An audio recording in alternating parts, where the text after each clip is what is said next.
delighted to say that we're being joined now by Lars Bytoft from the Danish Society of Engineers.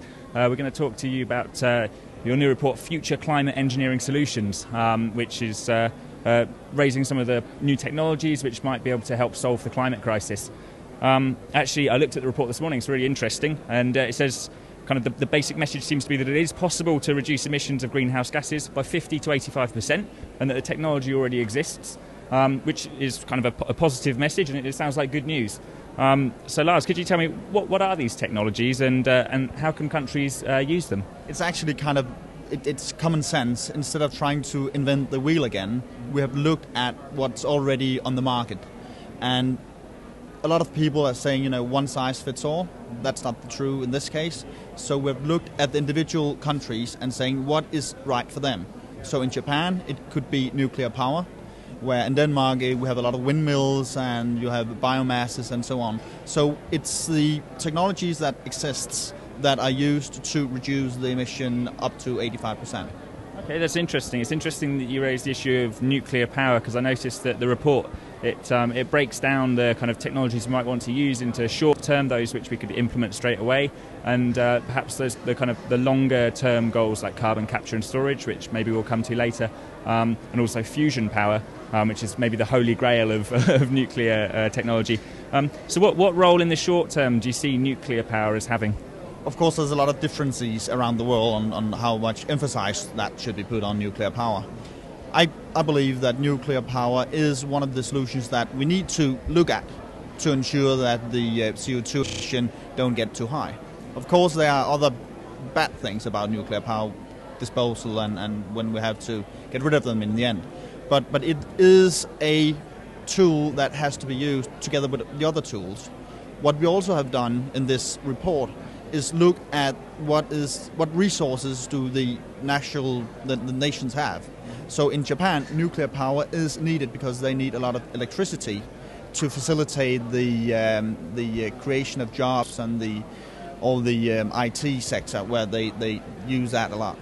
And one of the kind of big controversial issues, which I'm sure our viewers will maybe have come across in the newspapers, and which I know on OneClimate we've covered a lot surrounding the protests back in the UK, is coal, the role of coal in the future.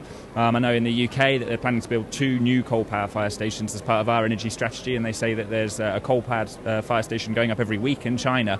So in light of that, what role are we likely to see for coal in the future?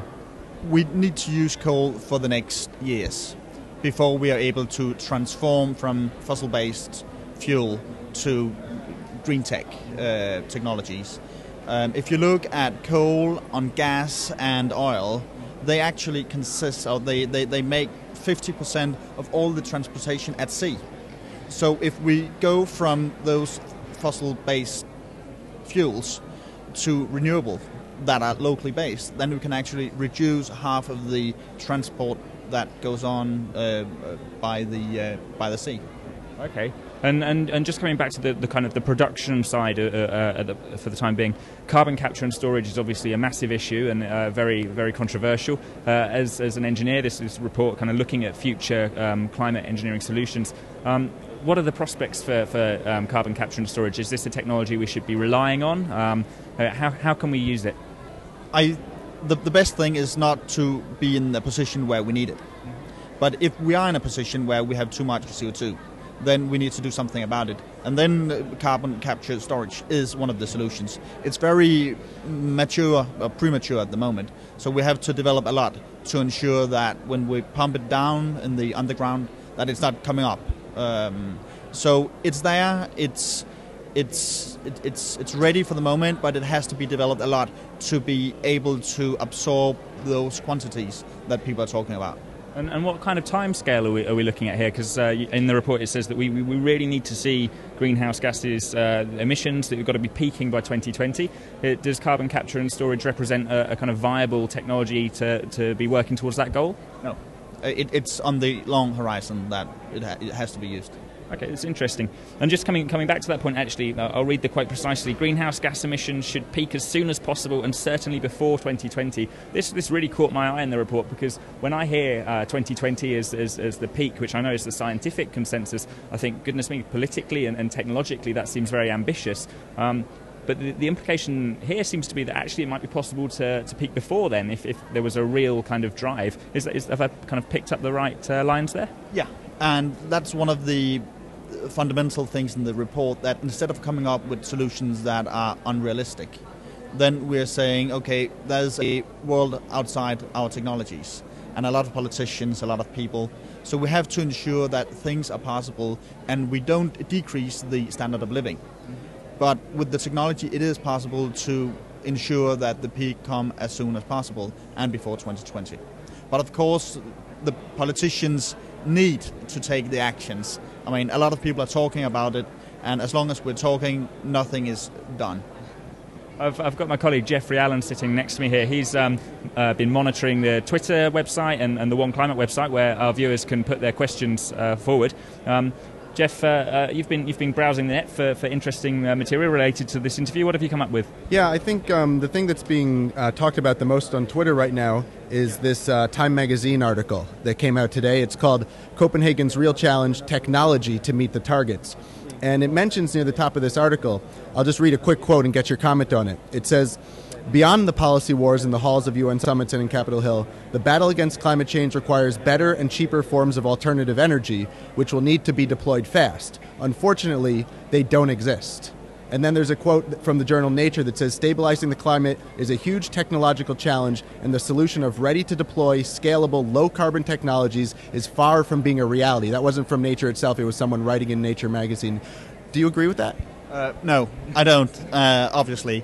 And I think a lot of people, well, it's not going to be easy, but the technologies are there. And what I think is really good with the report is that we have the different countries. We have Japan, we have India. So we have actually looked on the premises where they are and the circumstances that they live in. And in India, they need electricity for 400 million people in the first place. So, but the technologies are there. We have to ensure that the wrong technologies are not used in the wrong places. So it has to be based on the local circumstances. But no, it is possible. And is this transition happening already? Are we already seeing significant shift towards renewable energies? I think in Europe, in the western part of Europe, people are swifting more to green tech and renewable technologies, based on the dependence of coal and gas. So sometimes it's not because they are looking for the Holy Grail, but don't want to be blackmailed.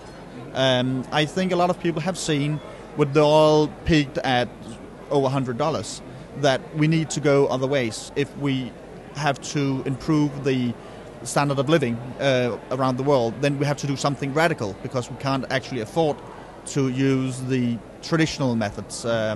So yeah, it is shifting, but not fast enough, and that's where we need a binding agreement at this COP15 meeting. Okay, Jeff, I believe you've come across something else? Yeah, the UK Youth Climate Coalition just tweeted something earlier today. Saudi Arabia here at this conference was saying that carbon capture and storage is, quote, the most promising technology to combat climate change. You just talked about that a little bit. Do you agree with that? I think it is an interesting statement from them. I don't agree. It's one of the technologies, but instead of we like to be proactive instead of has to deal with the problems afterwards. And this is one of the technologies where you can kind of clean up after you have done been messing around. So it's kind of better to prevent that we have to use it. But no, it's one of the interesting things, but there's a lot other technologies that are far more interesting in the sense of green tech and renewables.